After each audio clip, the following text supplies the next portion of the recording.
Chief justice of India N V. Ramanna ने भारत के 49वें मुख्य न्यायाधीश के रूप में केंद्र को जस्टिस यू ललित के नाम की सिफारिश की। चर्चा में क्यों? भारत के मुख्य न्यायाधीश एन.वी. रमन्ना ने गुरुवार 4 अगस्त 2022 को अपने उत्तराधिकारी की नियुक्ति की प्रक्रिया को गति दी और केंद्र को न्यायमूर्ति उदय उमेश ललित के नाम की सिफारिश की। चूंकि सीजेआई रमन्ना इसी अगस्त महीने में सेवानिवृत्त हो रहे हैं, सीजेआई रमन्ना ने व्यक्तिगत रूप से अपने अनुशंसा पत्र की प्रति सबसे वरिष्ठ न्यायाधीश न्यायमूर्ति ललित को सौंपी। मौजूदा सीजेआई एन.वी. रमन्ना के पद छोड़ने के एक दिन बाद 27 अगस्त 2022 को जस्टिस ललित 49वें सीजेआई बनने की कतार में हैं। दिलचस्प बात यह है कि न्यायमूर्ति उदय उमेश ललित अगर भारत के मुख्य न्यायाधीश बनते हैं तो सीजेआई के रूप में न्यायमूर्ति ललित का कार्यकाल 3 महीने से भी कम होगा, क्योंकि वह इस साल 8 नवंबर को सेवानिवृत्त होंगे। कौन है जस्टिस उदय उमेश ललित? न्यायमूर्ति यू ललित एक प्रसिद्ध वरिष्ठ अधिवक्ता हैं, जिन्हें 13 अगस्त 2014 को सर्वोच्च न्यायालय का न्यायाधीश नियुक्त किया गया था। वह कई ऐतिहासिक फैसलों का हिस्सा रहे हैं।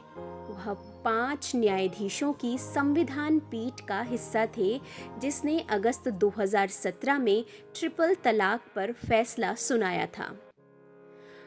3-2 के बहुमत से बेंच ने तत्काल ट्रिपल तलाक के माध्यम से तलाक की प्रथा को शून्य, अवैध और असंवैधानिक करार दिया था। न्यायमूर्ति ललित की अध्यक्षता वाली पीठ के एक अन्य महत्वपूर्ण फैसले में त्रावणकोर के तत्कालीन शाही परिवार का फैसला शामिल है, जो केरल के ऐतिहासिक श्री पद्मनाभ स्वामी मंदिर पर प्रबंधन के अधिकार से संबंधित है।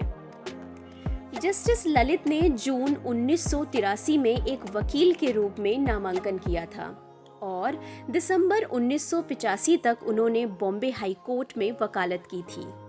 जनवरी 1986 में उन्होंने अपनी प्रैक्टिस को दिल्ली में स्थानांतरित कर दिया और अप्रैल 2004 में उन्हें भारत के सर्वोच्च न्यायालय द्वारा एक वरिष्ठ अधिवक्ता के रूप में नामित किया गया था।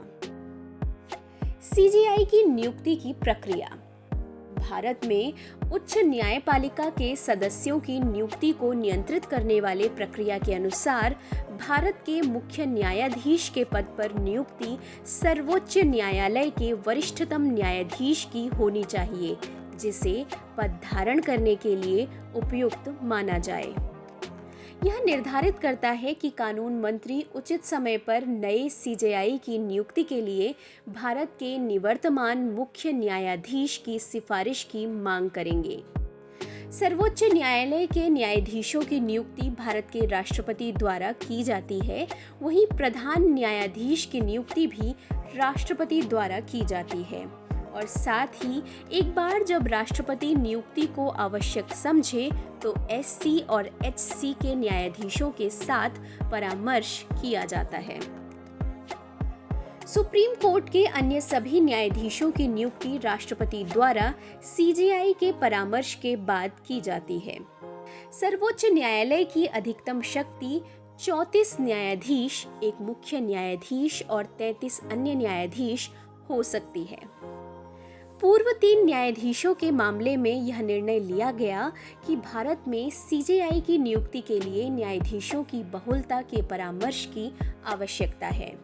इसका मतलब यह है कि अगले सीजेआई को चुनने में सीजेआई की एकमात्र राय ही काफी नहीं होगी। सीजेआई को सर्वोच्च न्यायालय के 4 सबसे वरिष्ठ न्यायाधीशों से भी परामर्श करना चाहिए।